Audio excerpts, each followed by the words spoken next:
یا ایھا الناس اعبدوا ربکم الذی خلقکم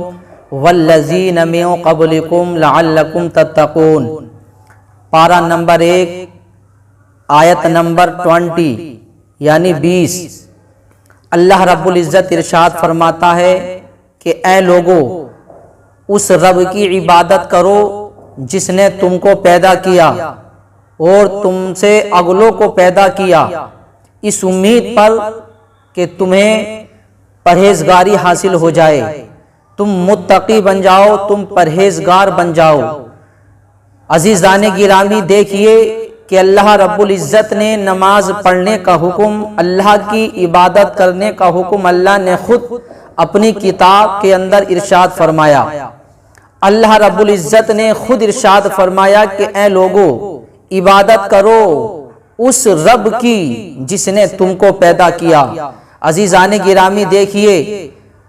عبادت کے لائق حقیقی طور پر وہی رب ہے جس نے ہمیں پیدا کیا اور جس نے ہمارے باپ داداؤں کو پیدا کیا، جس نے ہم سے پہلے کے لوگوں کو پیدا کیا، اور ہمیں اللہ کی عبادت کرنی چاہیے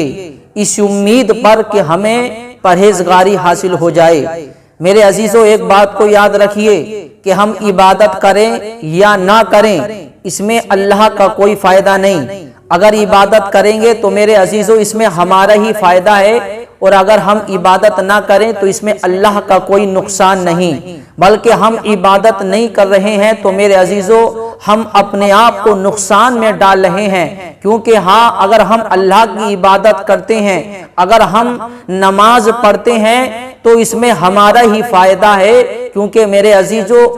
عبادت کرنے سے، نماز پڑھنے سے انسان کو اللہ کا قرب حاصل ہو جاتا ہے۔ عبادت کرنے سے انسان کو اللہ رب العزت کا قرب حاصل ہو جاتا ہے، وہ اللہ کا قریبی ہو جاتا ہے۔ اس لیے میرے عزیزو اللہ نے فرمایا کہ اس امید پر تاکہ تم متقی بن جاؤ، تاکہ تم پرہیزگار بن جاؤ، کیونکہ میرے عزیزو انسان اللہ کی عبادت کرتا ہے تو سمجھ لو وہ اسے اللہ کا قرب حاصل ہو جاتا ہے، اور جو عبادت نہیں کرتا تو میرے عزیزو اسے اللہ کا قرب حاصل نہیں ہوتا۔ میرے عزیزو جو جتنا زیادہ عبادت گزار ہے وہ اتنا ہی متقی اور پرہیزگار ہے، اللہ رب العزت اسے اپنی بارگاہ میں بلند مرتبہ عطا فرما دیتا ہے۔ اور میرے عزیزو پھر اللہ رب العزت آگے ارشاد فرماتا ہے، الذی جعل لکم الارض فراشا والسماء بناء وانزل من السماء ماء فاخرج به من الثمرات رزقا لکم فلا تجعلوا للہ اندادا وانتم تعلمون۔ اللہ رب العزت کی پہچان کیسے ہو، ہم کس رب کی عبادت کریں، تو میرے عزیزو خود قرآن شریف کے اندر فرمایا گیا کہ اس رب کی پہچان یہ ہے کہ جس نے تمہارے لیے زمین کو فرش بنایا، جس نے تمہارے لیے، یعنی اللہ خود فرما رہا ہے کہ اس رب نے تمہارے لیے زمین کو فرش بنا دیا اور آسمان کو تمہارے لیے سامیانہ بنا دیا، وَأَنزَلَ مِنَ السَّمَاءِ مَاءً، اور اسی آسمان سے تمہارے لیے بارش برسائی جاتی ہے، اور اسی بارش کے ذریعے،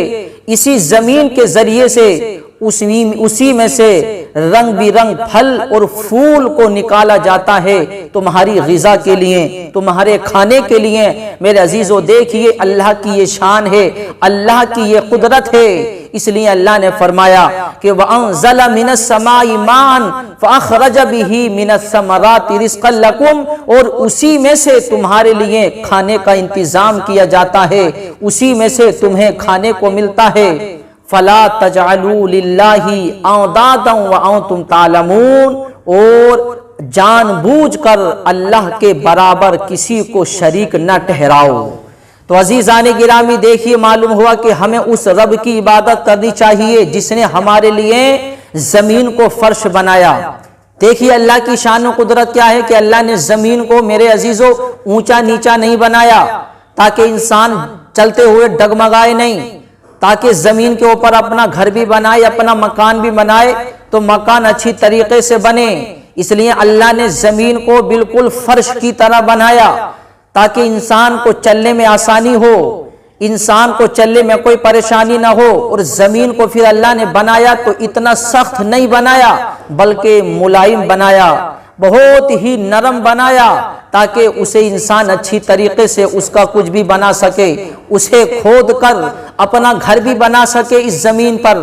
اپنا کچھ بھی بنا سکے۔ اس لیے اللہ کی شان و قدرت دیکھیے میرے عزیزو، اللہ نے اپنے بندے کے لیے کتنے انتظام کیے۔ پھر اللہ نے فرش بنانے کے بعد میرے عزیزو آسمان کو ہمارے اوپر سامیانے کی طرح لگا دیا، گویا کہ یہ گھر کی طرح ہو گیا۔ میرے عزیزو دیکھیے اللہ کی شان و قدرت، اللہ نے اپنے بندے کے لیے کتنے انتظام کیے، آسمان کو سامیانے کی طرح بنا دیا، گویا کہ یہ گھر کی طرح ہو گیا۔ اب انسان گھر میں رہتا ہے تو اس کے لیے کھانے کا بھی انتظام ہوتا ہے، تو اللہ رب العزت نے خود فرمایا کہ تمہارے کھانے کے لیے 3 وقت کی دعوت کا بھی انتظام کیا، یعنی بارش کو برسایا جاتا ہے اور اسی کے ذریعے، اسی زمین کے ذریعے سے تمہارے لیے اسی میں سے رنگ برنگ پھول، رنگ برنگ غذائیں، رنگ برنگ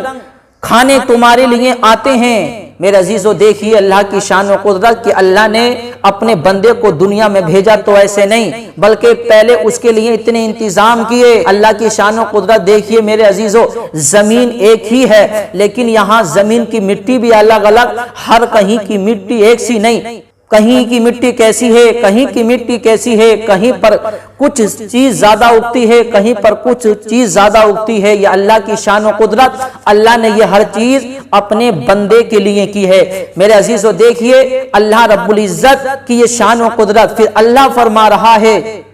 فَلَا تَجْعَلُوا لِلَّهِ أَنْدَادًا وَأَنْتُمْ تَعْلَمُونَ۔ اتنی ساری چیزیں ہونے کے باوجود اگر تم اللہ کے علاوہ کسی اور کی عبادت کرتے ہو، بلکہ یہ اللہ رب العزت کی توہین ہوتی ہے، کیونکہ اللہ نے اتنے سارے انتظام کیے، پھر ہم اللہ کی عبادت نہ کر کے بلکہ ہم کسی اور کی عبادت کریں۔ عزیزو انسان دیکھیے کسی کے پاس میں نوکری کرتا ہے اور کسی کے پاس میں نوکری کرتا تو اس کے ہر کام پر عمل کرتا ہے، جو حکم مالک دیتا ہے اسی حکم پر عمل کرتا ہے۔ اگر ایک دن اگر مالک کی وہ خلاف ورزی کرے، اگر مالک کا حکم نہ مانے تو مالک نوکری سے نکال دے گا کہ اس نے میرے حکم کو نہیں مانا۔ میرے عزیزو دیکھیے یہ دنیا کا دستور ہے، لیکن اللہ کی شان و قدرت دیکھیے کہ اللہ رب العزت تو میرے عزیزو حقیقی مالک ہے، اللہ تو پوری دنیا کا بادشاہ، پوری دنیا کا مالک۔ پھر بھی میرے عزیزو اللہ رب العزت نے اتنی ساری چیزیں ہمیں دی ہیں،